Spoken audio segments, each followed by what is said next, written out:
Assalamualaikum warahmatullahi wabarakatuh.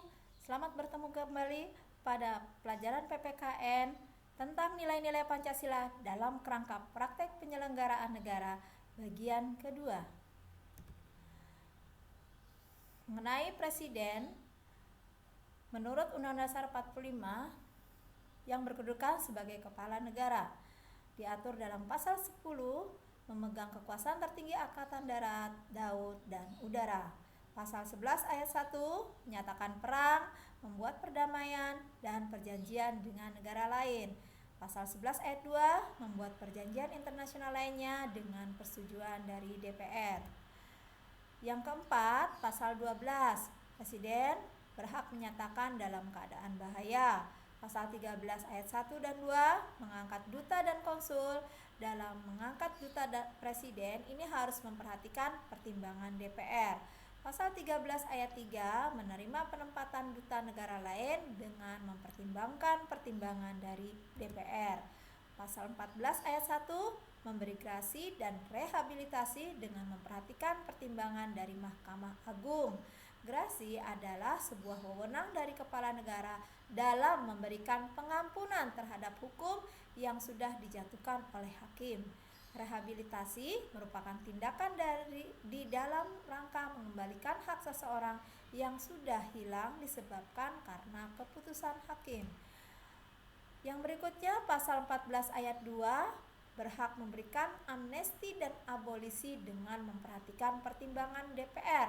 Amnesti adalah suatu pernyataan terhadap orang banyak yang dalam sebuah tindak pidana untuk meniadakan suatu tindakan hukum pidana yang timbul dari tindakan pidana tersebut diberikan baik sebelum maupun sesudah dijatuhi hukuman. Abolisi adalah sebuah upaya presiden guna menghentikan suatu proses pemeriksaan dan juga penuntutan kepada seseorang tersangka disebabkan karena dianggap pemeriksaan serta juga penuntutan tersebut dapat mengganggu stabilitas pemerintah. Pasal 15, Presiden berhak memberikan gelar, tanda jasa, dan lain-lain tanda kehormatan yang diatur dengan undang-undang. Nah, saat ini undang-undang yang berlaku adalah Undang-Undang Nomor 20 Tahun 2009.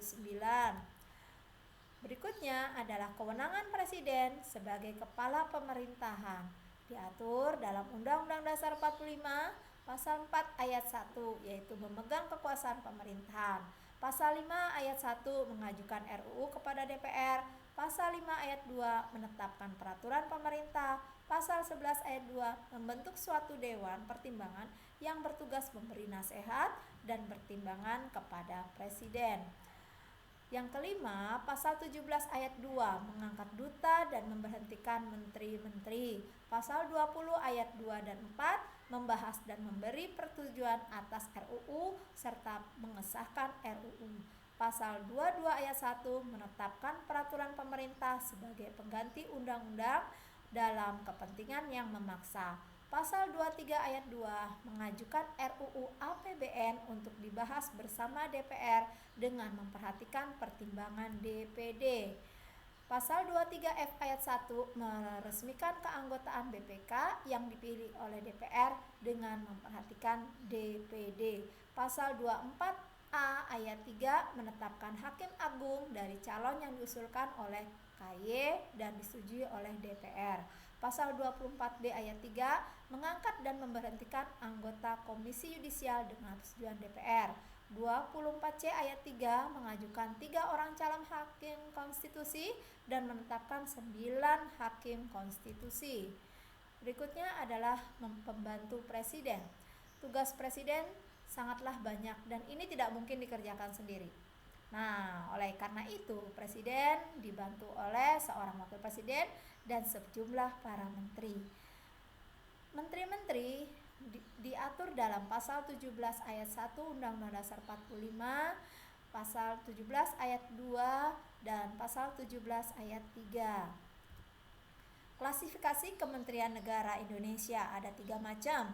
Yang pertama adalah kementerian yang menangani urusan pemerintahan yang nomenklatur atau nama kementeriannya secara tegas disebutkan dalam UUD 1945, yaitu Kementerian Dalam Negeri, Kementerian Luar Negeri, dan Kementerian Pertahanan. Yang kedua, kementerian yang menangani urusan yang ruang lingkupnya disebutkan dalam Undang-Undang Dasar 1945, seperti Kementerian Agama, Kementerian Hukum dan HAM, serta Kementerian Pendidikan dan Kebudayaan. Yang ketiga, kementerian yang menangani urusan pemerintahan dalam rangka koordinasi dan sinkronisasi, seperti Kementerian Perencanaan Pembangunan Nasional, Kementerian PAN dan RB, serta Kementerian BUMN. Nah, selain menteri-menteri juga ada yang namanya lembaga pemerintahan non-kementerian atau disingkat LPNK. LPNK ini adalah lembaga negara yang dibentuk untuk membantu presiden dalam melaksanakan tugas pemerintahan tertentu. LPNK berada di bawah presiden dan bertanggung jawab langsung kepada presiden melalui menteri atau pejabat setingkat menteri yang terkait. Keberadaannya diatur dalam Keputusan Presiden Nomor 103 Tahun 2001.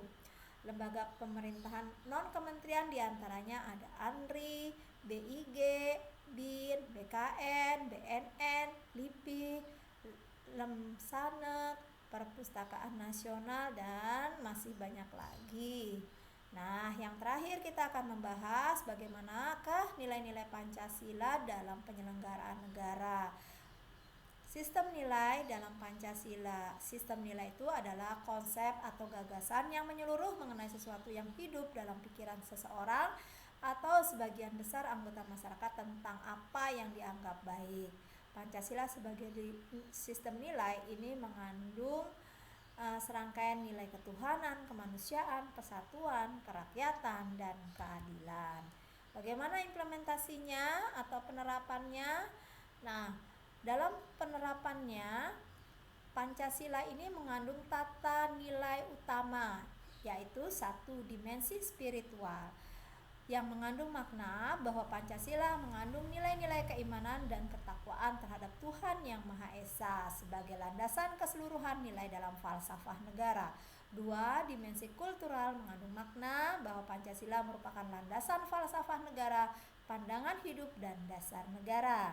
Yang ketiga, dimensi institusional mengandung makna bahwa Pancasila harus menjadi landasan utama dalam mencapai cita-cita, tujuan negara, serta dalam penyelenggaraan pemerintahan. Aktualisasi sila pertama. 1. Pengakuan adanya causa prima, yaitu Tuhan Yang Maha Esa. 2. Menjamin penduduk untuk memeluk agama masing-masing dan beribadah menurut agamanya. 3. Tidak memaksa warga negara untuk beragama, tapi diwajibkan memeluk agama sesuai dengan hukum yang berlaku. 4. Ateisme dilarang hidup dan berkembang di Indonesia. Aktualisasi nilai sila kedua, yaitu menempatkan manusia sesuai dengan hakikatnya sebagai makhluk Tuhan dan makhluk sosial. 2. Menjunjung tinggi kemerdekaan sebagai hak segala bangsa. 3. Mewujudkan keadilan dan peradaban. Aktualisasi sila persatuan Indonesia. 1. Bersifat nasionalisme, cinta bangsa dan tanah air, menggalang persatuan dan kesatuan bangsa, menumbuhkan rasa senasib dan sepenanggungan. Aktualisasi sila keempat, pada hakikatnya sila keempat itu adalah demokrasi. Permusyawaratan artinya mengusahakan putusan bersama secara bulat. Yang ketiga, dalam musyawarah diperlukan juga kejujuran bersama. Sila kelima, aktualisasinya adalah kemakmuran yang merata bagi seluruh rakyat. Kekayaan alam dipergunakan untuk sebesar-besarnya kemakmuran dan kesejahteraan rakyat. Yang ketiga, melindungi yang lemah agar dapat bekerja sesuai bidangnya.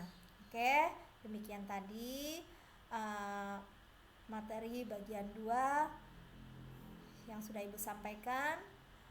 Selesai, Ibu akhiri. Wassalamualaikum warahmatullahi wabarakatuh.